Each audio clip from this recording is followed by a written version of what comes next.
অন্য কেউ দায়িত্ব নিয়ে এসে এই সরকার থাকলেও দায়িত্ব নিয়ে তারা কাজকর্ম করলেন, তাদের সাথে কেন্দ্রীয় সরকারের সম্পর্কটা ভালো হলো, সেটা হতে পারে। কিন্তু সেটা 3 বছর পরের যে পজিশনটা, আমি এই মুহূর্তে আমি রাশি চক্র দেখিনি 3 বছরের পজিশন, প্ল্যানারি পজিশন কি আছে, সুতরাং এই মুহূর্তে সেটা বলাও সম্ভব হবে না।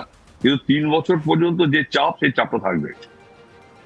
আচ্ছা, তাহলে আপনি বলছেন যে মুখ্যমন্ত্রী মমতা বন্দ্যোপাধ্যায়েরই মুখ্যমন্ত্রী হবার সম্ভাবনা এবং তৃণমূল কংগ্রেসেরই এই ভোটে জয়লাভের সম্ভাবনা প্রবল রয়েছে।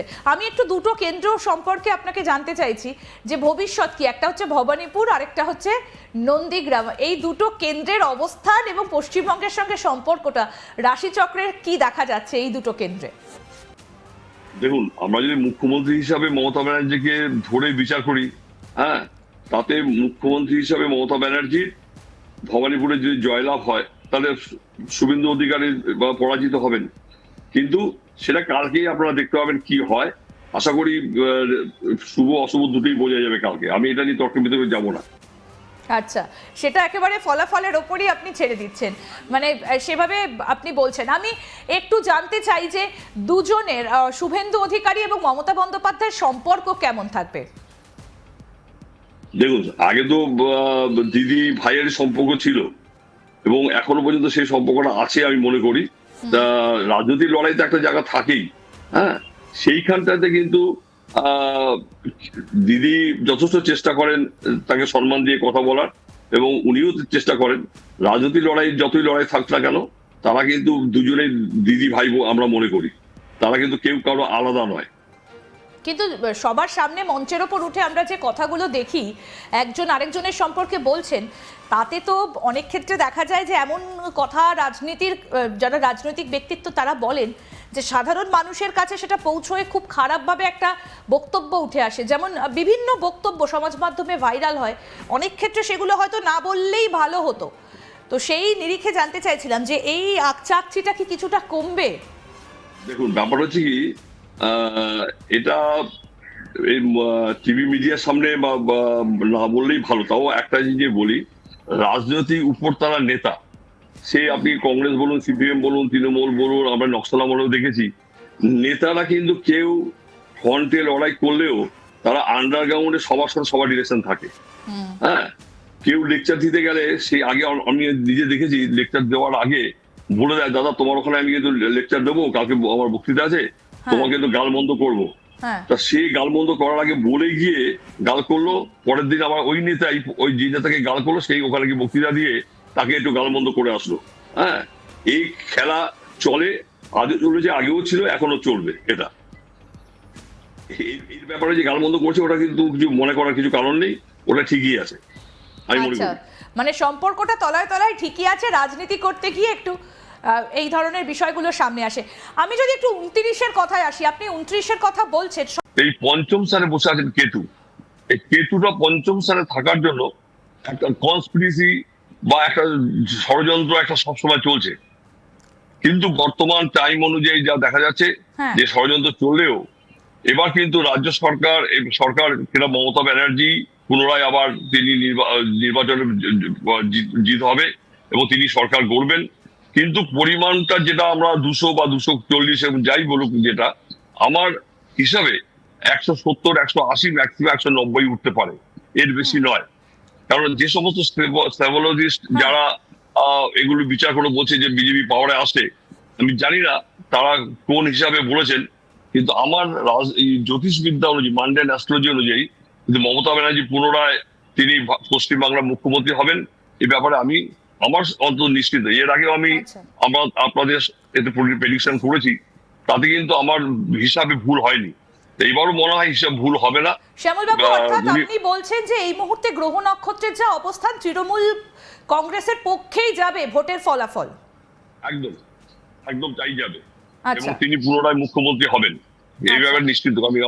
আমি কোনো এই মধ্যে দ্বিমত করবো না। আচ্ছা, আমি একটু বিজেপির রাশি নক্ষত্র অনুযায়ী বিজেপির সঙ্গে কোথায় কোথায় কালকের দিনটা খাপ খাচ্ছে না, সেটাও যদি একটু বলেন আর কি। দেখুন, এখন পর্যন্ত বৃহস্পতির পজিশনটা ভালো নয়, এবং কালকে যে পজিশনটা থাকবে সেই পজিশন অনুযায়ী তারিখটা দেখুন, 4 তারিখ। 4 তারিখটা আমরা সাধারণত বলি এটা আপনার রাহুর নাম্বার।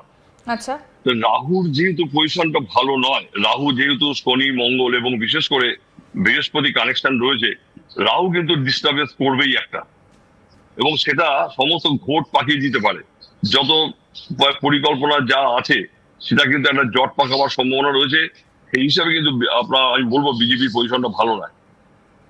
আচ্ছা, আমি যদি একটু তুলনা করি শুভেন্দু অধিকারীর সঙ্গে মমতা বন্দ্যোপাধ্যায়, মমতা বন্দ্যোপাধ্যায়ের জন্য কতটা ভালো এই 4ঠা মে দিনটা, তার সঙ্গে কতটা সম্পর্কিত এই সংখ্যা তত্ত্ব এবং হিসেবটা, সেটা যদি এবার একটু বলেন, একটু বিস্তারিত যদি বলেন। না ধরুন, মমতা ব্যানার্জির তারিখটা কিন্তু হচ্ছে 5 তারিখ জন্ম তারিখ ওনার। আচ্ছা, শুভেন্দু বাবুর আমি তারিখ জন্ম তারিখ সময় জানি না, আমি ওনার জানি না, সুতরাং ওনার সম্বন্ধে আমি বলতে পারবো না যে ওনার তারিখটা কোনটা ভালো। কেউ বলেন ওনার 3 তারিখ, কেউ বলে 6 তারিখ, তো সেটা আমি ধরছি না। কিন্তু সেই হিসাবে যদি আমি মমতা ব্যানার্জি যেহেতু রাজ্যের মুখ্যমন্ত্রী, তাকে ধরেই আমি প্রেডিকশনটা করি। ওনার এই বছর এই সময় যে টাইমটা ওনার খুব খারাপ আছে, কারণ ওনার রাশিটা হচ্ছে বৃষ রাশি, মেষ লগ্ন, এবং রাজ্যেরও আমাদের মানডেন অ্যাস্ট্রোলজি রাশিটাও মেষ রাশি। সুতরাং এই রাশির দ্বাদশে শনি মঙ্গল রাহুর যে কানেকশনটা হয়ে আছে, এটা কিন্তু ওনার পায়ে খুব চাপ। যে চাপটা আপনারা দেখছেন সবাই মিলে, এবার ইলেকশন কিন্তু খুব ফ্রি ফায়ার ইলেকশন হয়েছে, খুব চাপের মধ্যে দিয়ে ইলেকশনটা হয়েছে।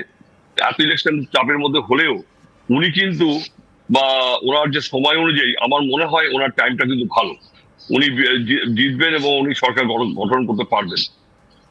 আচ্ছা, অভিষেক বন্দ্যোপাধ্যায়ের জন্য কতটা ভালো এই সময়টা, তিনি কি পরবর্তী উত্তরসূরি হতে চলেছেন? মুখ্যমন্ত্রী হবার কতটা সম্ভাবনা অভিষেক ব্যানার্জির থাকছে? দেখুন, অভিষেক বন্দ্যোপাধ্যায়ের যে টাইম আমরা দেখেছি, অভিষেক বন্দ্যোপাধ্যায় এখন মুখ্যমন্ত্রী হওয়ার এখনো টাইম হয়নি। আগামী বছর মাননীয় মুখ্যমন্ত্রী, তার একটা শনি 7.5 পিরিয়ড শুরু হবে। এই 7.5 পিরিয়ডটা শুরু হলে উনি 2027 শেষ বা 28 দিকে উনি এই মুখ্যমন্ত্রীর দায়িত্বটা অভিষেক বন্দ্যোপাধ্যায় হাতে অর্পণ করতে পারবে, এবং তখন অভিষেক বন্দ্যোপাধ্যায় যে টাইম অনুযায়ী ওনার একটা রাজযোগ চলবে। ওই রাজযোগ চলাকালীন কিন্তু উনি ভারত এই পশ্চিমবাংলার মুখ্যমন্ত্রী হওয়ার ওনার যোগ্যতা আছে এবং রাখতে পারবেন উনি। বেশ, মুখ্যমন্ত্রী কে হতে চলেছেন? মমতা বন্দ্যোপাধ্যায় কি মুখ্যমন্ত্রী হতে চলেছেন? জ্যোতিষশাস্ত্র মতে কার জন্য সুইটেবল এবারের মুখ্যমন্ত্রী পদটা? আমি আগেও বলছি, এখনো বলছি, এই বর্তমান টাইম অনুযায়ী মুখ্যমন্ত্রী হওয়ার ক্ষমতা কিন্তু আমাদের মমতা ব্যানার্জিরই হবে, কারণ ওনার ছক অনুযায়ী সেটাই দেখা যাচ্ছে। কিন্তু আমি দেখুন, সেপোলজিস্ট যারা এই সমস্ত বিচারগুলো করেছে তাদেরও তো ভুলভ্রান্তি হয়, আমাদেরও ভুলভ্রান্তি হতে পারে, কিন্তু আমি ভুলভ্রান্তি হলেও এর আগে আমি ওনার ছক বিচার করে 2001 বা অনেক সময় আমি ওনার বিচার যেগুলো করেছি তাতে কিন্তু ওনার রাশি এবং লগ্ন অনুযায়ী যে পজিশনটা আমি দেখেছি তাতে কিন্তু আমার বিচারগুলো মিলেছে। কারণ এবারও আমি বলবো যে ওই টাইম ধরে যে বিচারটা করি, ওনার কিন্তু মুখ্যমন্ত্রী হওয়ার ক্ষমতা পুরোটাই আছে এবং আমি মনে করি সেটাই হবে।